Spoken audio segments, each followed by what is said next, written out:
தாவேக்கா அலுவலகத்துல எந்த ஒரு தலையீடும் குறுக்கீடும் இல்லாம தான் செயல்படுத்த ஏன்னா கட்ட தலைவர்களுக்குள்ள இருக்கிற போட்டி பிரச்சனை எவ்வளவு என்ன பிரச்சனை? 4 தலைவர்களும் ஒன்று சந்திக்க முடியாத நிலையில எல்லாம் சந்திப்பது பழையூர் அலுவலகம் சாத்தி இருக்கிறது. பழையூர் அலுவலகத்தில் காத்தி இருக்கிறார்கள். ஏன் சார் ஒரு கட்சியில சேருவர தலைவரை சந்திக்கணும்னு சொல்லி வந்து மாதமா இருக்காரு. ஒரு சட்டமன்ற உறுப்பினர் அதிமுக முன்னாள் அமைச்சர் வந்து தாவேக்கால இணையணும்னு ஆசைப்படுறாரு. 3 மாசமா காத்திருப்போர் பட்டியல வெயிட் பண்ணிருக்கிறாரு. அப்போ 50 நாட்கள் ஆட்சியும் குதிரை பேர ஆட்சி தன்னுடைய கட்சிக்கு பெரும்பான்மையை நிரூபித்துக் கொள்வதற்கும் 6 மாதத்துக்கு பிறகு மீண்டும் ஒரு பெரும்பான்மையை கொண்டு வர வேண்டிய நிலைக்கு கொண்டு வந்தா பெரும்பான்மையை கொண்டு வருவது நிரூபிக்க வேண்டிய நிலை வந்தா நம்ம என்ன பண்ணணும்? யார் அதிமுக இருந்து வராங்களா, எந்தெந்த கட்சியில வராங்களோ எல்லாரையும் சேர்த்து போடுறதுக்கான வேலைகளை குதிரை பேர போயிட்டு இருக்கு.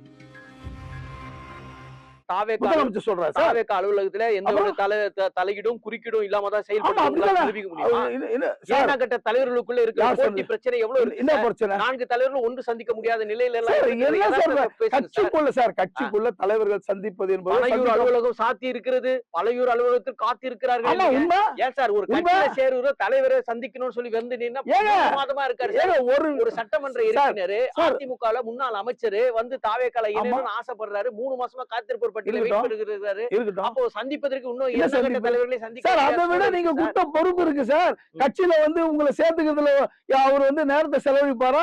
மக்களாக நீங்க கொடுத்த முதலமைச்சர் பதவி ஏற்று அங்க அசம்பிளிக்கு போயிட்டு உட்காந்து மக்களுக்கு என்ன செய்யணும், அடுத்து என்ன செய்யணும், இந்த 50 ஆண்டு காலம் இந்த ஆட்சியை வந்து இந்த மக்களை நாசப்படுத்தி தமிழகத்தை வீணாக்க வச்சுக்கிறார்களே, இதையெல்லாம் எப்படி களை எடுப்பது, யாரை மாற்றுவது, யார் நல்ல அதிகாரியா நியமிப்பது என்ற ஆலோசனையில் இருக்கிற சார் முதல்வர். அதுக்கு செலவு பண்ணுவாங்க, இதுக்கு செலவு பண்ணுவாங்க. 50 நாட்கள் ஆட்சியும் குதிரை பேர ஆட்சி தன்னுடைய கட்சிக்கு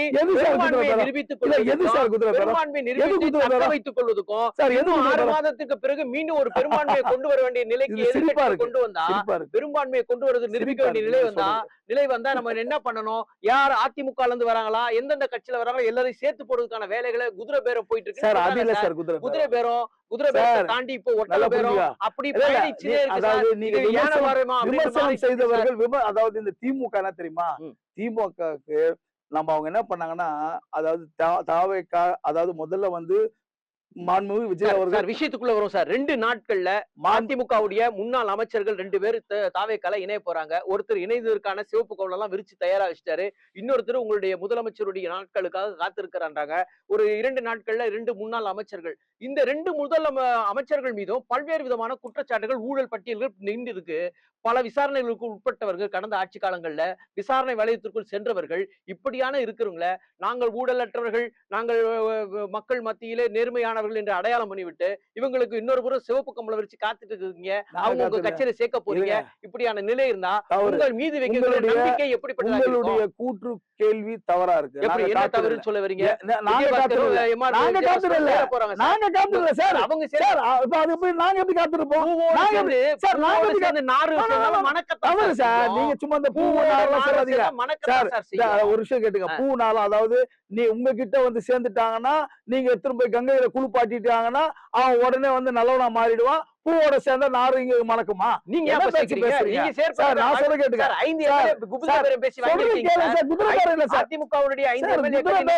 தெரியுமா 5 பேர் எம்எல்ஏ கட்சியில இருந்து வராங்க சார். அவங்க என்ன காரணத்துக்கு வராங்க சார்? நீங்க மீண்டும் எம்எல்ஏ பொறுப்பு தருவீங்க, மீண்டும் எங்க தொகுதியில வாரிய பொறுப்பு தருவீங்க, அமைச்சர் தருவீங்க.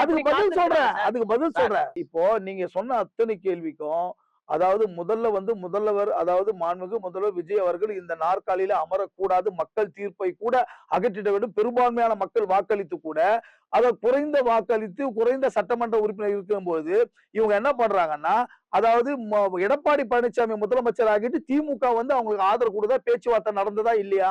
அது ஊடகம் சொல்லிச்சா இல்லையா? இன்னைய வரைக்கும் இருக்கக்கூடிய தாவேக்காக்கு மெஜாரிட்டி எண்ணிக்கையான 118 கிடைக்காம போனது உண்மையா இல்லையா? வெறும் 108 தான் வச்சிருந்தாங்க, உண்மையா போய்யா? அப்ப அப்படின்னா என்ன பண்ணீங்க? பேரம் பேசுனீங்களா? என்ன திமுக பேசுறீங்க? திமுகவோட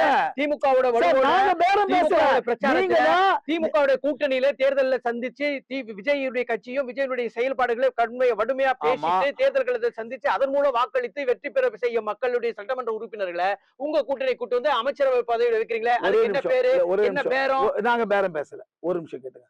நீங்க சொன்னதுக்கு 108 சட்டமன்ற உறுப்பினர்கள் பெரும்பான்மையா எங்களுக்கு வாக்களிக்கும் போது, அதாவது மெஜாரிட்டி அதிகமா இருக்கிற எங்களை கூப்பிட்டுதான் நீங்க வந்து ஆட்சி அமைக்க சொல்லணுமே தவிர, ஆனா எங்களால முடியாத பட்சத்தை தான் நீங்க அடுத்த லெவல்ல இருக்கிற ஆட்சிக்கு அழைக்க கூப்பிடணும். ஆனா நீங்க என்ன சார் அழைச்சாங்க? நீங்க தான் சார் ஆட்சி பீடத்தை அலங்கரிச்சீங்க, நீங்க தான் சார் பேரம் இருங்க. நாங்க பேரம் பேசல சார், பேரம் பேசல. நீங்களா பேரம் வந்து மூச்சுக்கு 3 தடவை சொன்னா அது உண்மையாயிடுமா? ஒரு போய் 10 முறை சொன்னா உண்மையாவா சார்?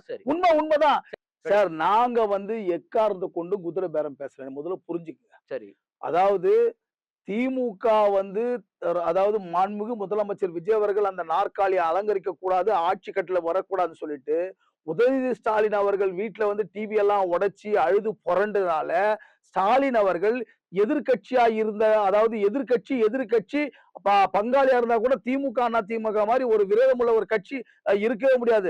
அதாவது அங்க பொண்ணு எடுத்தா கல்யாணத்துக்கு போனா ஜெயலலிதா ஒன்னா பதவி பறிச்சிருவா, இவன் மூஞ்சி அவன் பார்க்க முடியாது, அவன் மூஞ்சி இவன் பார்க்க முடியாது, இப்படி 50 ஆண்டு காலம் மக்களை ஏமாத்தின கட்சி. ஆனா அவங்க என்ன பண்றாங்க, அங்கதான் குதிரை பேரம் நடக்குது. நீங்க ஆட்சியில இருங்க, நாங்க ஆதரவு தரோம். அங்கதான் குதிரை பேரம் நடந்தது. யாரு? எடப்பாடி ஆட்சியில் இருப்பாரா, 34 சீட்டு 44 சீட்டு வச்சிருக்கிறது. ஸ்டாலின் வந்து அவருக்கு வந்து ஆதரவு தருவாராம். அந்த கணக்கு அங்கதான் 10-50 முன்னாள் அமைச்சர் அதிமுக உறுப்பினரை சேர்ந்த முன்னாள் அமைச்சர் 10-50 போய் ராஜினாமா கடிதத்தை சபாநாயகர் கொடுப்பாரு. 11 இடைத்தேர்தல் காலம் சபாநாயகர் அறிவிப்பாரு. அதுதான் ஒரு 20 நிமிஷத்துல.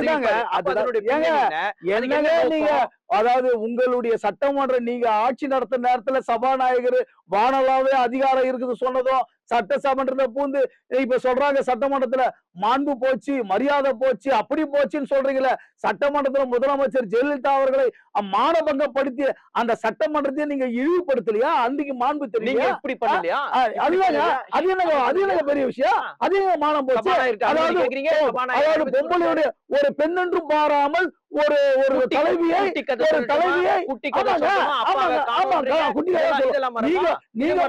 நீங்க மட்டும் மக்கள் சொல்லிவிட்டார்கள், ஏன் தான் உங்களுக்கு வாக்களித்தோமோ என்று தெரியவில்லை சொல்லிட்டு உதயநிதி தானா சொல்லுவாரு. சொல்லாத விஷயத்தெல்லாம் நீங்க கதை சொல்லுவீங்க, சம்பந்தம் இல்லாம பேசுவீங்க.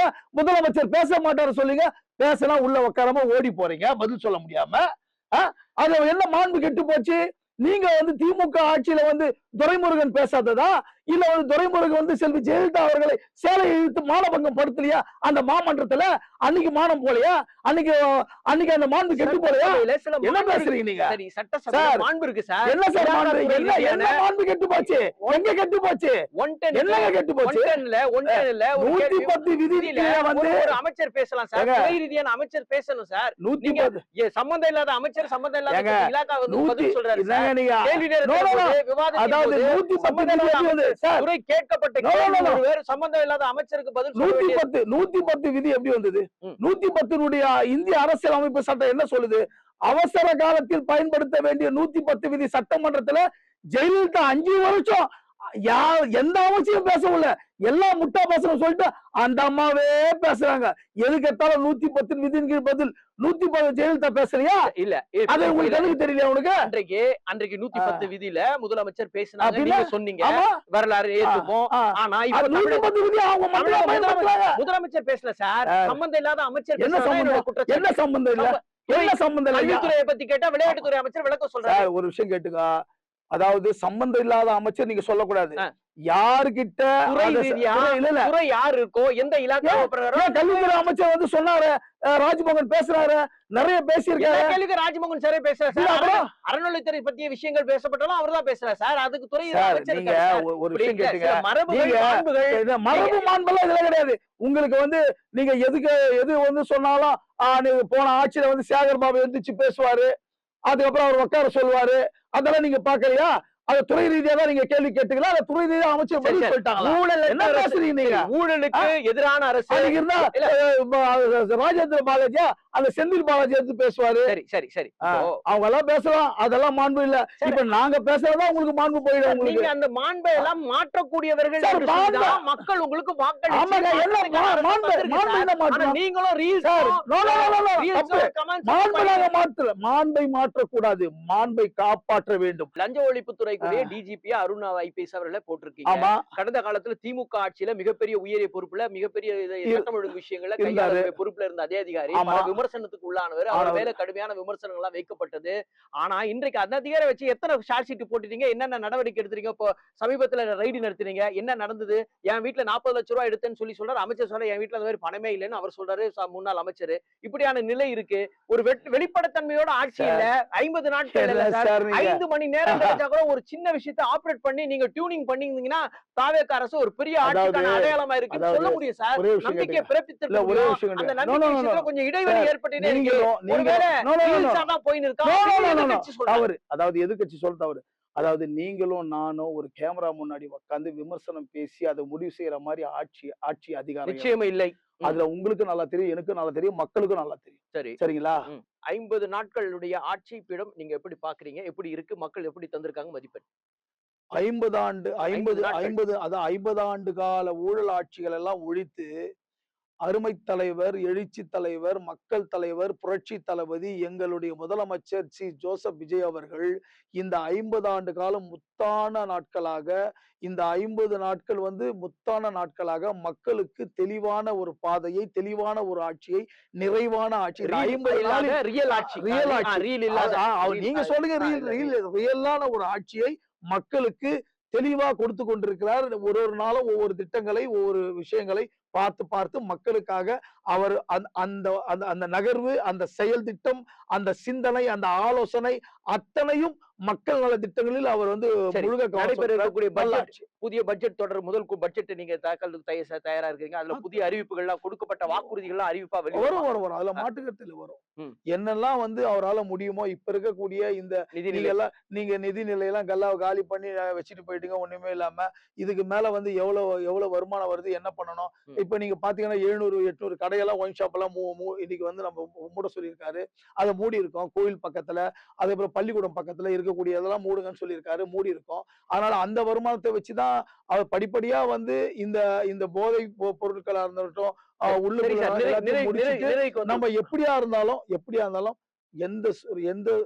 எந்த நிலை எப்படி இருந்தாலும் மக்களுக்கு தெளிவான நல்ல ஒரு ஆட்சியை நாங்கள் கொடுத்து கொண்டிருக்கிறார் எங்களுடைய முதல்வர் என்பது அது மக்களே சொல்றாங்க. சரி, ஊழல் அற்ற ஆட்சி, யார் ஊழல் செய்தாலும் ஒத்துக்கொள்ள மாட்டோம், ஊழல் செய்தவர்கள் யாரா இருந்தாலும் அவர்கள் தண்டிக்கப்படுவோம் அப்படின்றாரு. அந்த நிலைப்பாடுல தெளிவா இருப்பாங்க. நம்ம விஜயபாஸ்கர் மாதிரி, எம்ஆர் விஜயபாஸ்கர் மாதிரி ஆட்கள் எல்லாம் வந்தா சேர்த்து சார் ஒரு முடிச்சு சொல்லிட்டீங்கன்னா நீங்க ஒருத்தர் வராரு, அவங்களை சேர்த்துக்கிறதுலயே நீங்க ஊழலால இல்ல சார். கைப்புண்ணுக்கு கண்ணாடி தேவையில்லை சார். நீங்க கையில கண்ணாடி சார் நான் என்ன சொல்றேன் கண்ணாடி சார், ஒரு விஷயம் நீங்க ஊழல் குற்றவாளிகளுடைய பட்டியலில் இப்ப இடம்பெற்ற தாவேகா வராங்க, சிவப்பு கம்பளம் விரிக்கிறீங்க, விழா வைக்க போறீங்க, அதெல்லாம் நடக்க போகுது சார். நான் சொல்றேன் அவங்க இணைய போறாங்க. நான் சொல்லுங்க இணையட்ட சார், என்ன சார் புத்தனுக்கு போதி மரத்தை சார் என்ன சார் பேசுறீங்க? புத்தனுக்கு போதி மரத்துல ஞாபகம் வந்து சார். அப்ப அது போதி மரத்துல புத்தன் ஒண்ணுமே இல்ல. அதனால இந்த விஜயபாஸ்கருக்கும் யாருக்கும் எங்களுடைய தலைவரை பார்த்த பிறகு ஞாபகம் வந்துச்சுன்னு சொன்னா அதை நீங்க மறுக்கிறீங்க. திருந்தவே கூடாதா? நல்ல ஆக கூடாதா? கொலகாரம் கொலகாரம் வரைக்கும் நீங்க வருந்தீங்க நீங்க சார். இப்ப நீங்க திருந்தனேன்னு சார் உங்ககிட்ட வந்தா திருந்தனவங்க அங்க ஒன்னா வருந்தணும். அப்படி கிடையாது. நீங்க சொல்றதுனாலதான் அந்த விஷயத்த சொல்றேன். அவர் வரலாம் போறாரு, அதுக்குள்ளேயே நீங்க படிப்படியா நீங்களே கற்பனையில நீங்க ஊழல்வாதியை சேர்த்துக்கிறீங்க அப்படின்னா உங்களுக்கு என்ன அவ்வளவு உங்களுக்கு தெரியாம என்ன மன வருத்தம்? பேசவே கூடாதா? சரி, பேசவே கூடாதா? தொட்டா தீட்டு, பார்த்தா தீட்டா, ஊழல்வாதியை பார்த்தா நான் கேக்குறேன். இல்ல ஒரு இயக்கத்துக்குள்ளதான் புனிதரா மாறி அப்படி சொல்லவே இல்லையா? நாங்க அப்படி சொல்லவே இல்லையா? நாங்க அப்படி சொல்லல. நாங்க அப்படி சொல்லல சார். நாங்க அப்படி சொல்லல சார். நம்ம எதிர்பார்க்கலாமா? பார்க்காதீங்க சார். அப்படியே முடியாது. அப்பயும் அங்க வந்தாலும் புனிதராக முடியாது. எங்களுக்கு தேவை அவங்க விருப்பப்பட்டு எங்களுடைய ஆட்சி, எங்களுடைய தலைமை, எங்களுடைய தலைவருக்கு அவங்க விருப்பப்பட்டு வராத நாங்களா கதவு தொடர்ச்சி வாங்க யாரையும் கூப்பிடல. அவங்க வராங்க, வரவங்களை வேணாம்னு சொல்லி மறுக்க. இது ஜனநாயக நாடு. அவங்களுடைய விருப்பத்துக்கு வரும்போது நம்ம அதை வரவேற்று தீரணும். வராங்க சரி. சேர்த்து அவங்களுக்கு நம்ம என்ன பண்ண போறோம், என்ன கொடுக்க போறோம்? அவர் அமைச்சராக போறோமா, இல்ல அவர் மந்திரி ஆகி அவர் துணை முதலமைச்சர் போறோமா, சரி. ஏங்க ஊழல்வாதி எடுத்துட்டு சரி, போக இதெல்லாம் அப்ப காலம் நீங்க கேள்வி கேட்கணும். சரி, காலம் பதில் சொல்லட்டும். அப்படின்னா பூவோடு கூட சேர்ந்தால் நாரும் மணக்கும் என்பார்கள். ஆ, பூ யார் யார் சார், நார் அதாவது யார் மணக்கப் போகிறார்கள் என்பதை காலம் தான் பதில் சொல்லட்டும். 50 ஆண்டுகால திராவிட ஆட்சிகளுக்கு முற்றுப்புள்ளி வைத்து 50 நாட்களில் பல சாதனைகளை நிகழ்த்தி இருப்பதாக தங்கள் வைக்கிற பட்டியல்கள் எல்லாம் பார்க்கிறார்கள், மக்கள் காத்திருக்கிறார்கள். என்ன நடக்கிறது என்பதை இன்னும் காலங்கள் பதில் சொல்லட்டும். நல்லது, உங்களுடைய கருத்துக்களை பதிவு செய்த மோகன் காந்திக்கு